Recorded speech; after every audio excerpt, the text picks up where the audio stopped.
दो सांपों की कहानी। बहुत समय पहले की बात है। एक नगर में देवशक्ति नामक राजा रहा करता था। उसके पुत्र के पेट में एक सांप ने अपना डेरा जमा लिया था। पेट में सांप के होने से राजकुमार दिन प्रतिदिन कमजोर होता जा रहा था। यह देख राजा ने कई प्रसिद्ध वैद्य से उसका उपचार कराया, लेकिन राजकुमार के स्वास्थ्य में किसी तरह का सुधार नजर नहीं आ रहा था। राजकुमार के स्वास्थ्य के कारण राजा हमेशा परेशान रहता।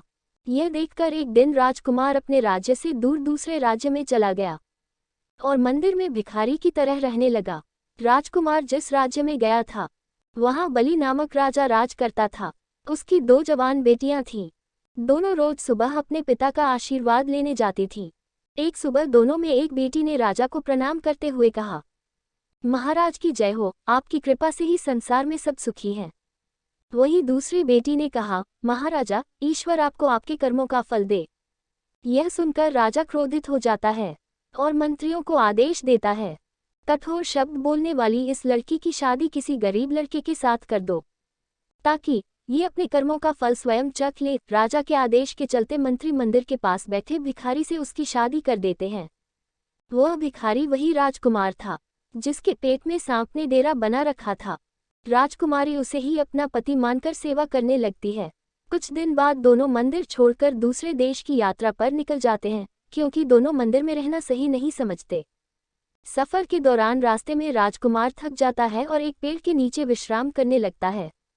राजकुमारी पास के गांव से भोजन लाने के लिए चली जाती है। जब वह वापस आती है तो सोए हुए पति के मुंह से एक सांप को निकलते देखती है। साथ ही पास के एक बिल से भी सांप निकलता है।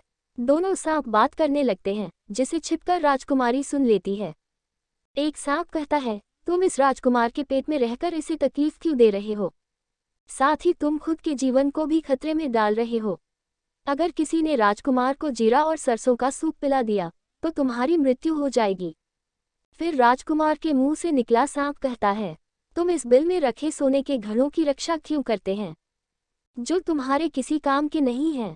अगर किसी को इन घड़ों के बारे में पता चल गया तो वो बिल में गर्म पानी या गर्म तेल डालकर तुम्हारी जान ले लेगा। थोड़ी देर बाद दोनों सांप अपनी अपनी जगह वापस चले जाते हैं, लेकिन राजकुमारी दोनों सांपों के रहस्य को जान चुकी थी। इसलिए राजकुमारी पहले राजकुमार को भोजन के साथ जीरा और सरसों का सूप पिला देती है। इसके कुछ समय बाद राजकुमार ठीक होने लगा।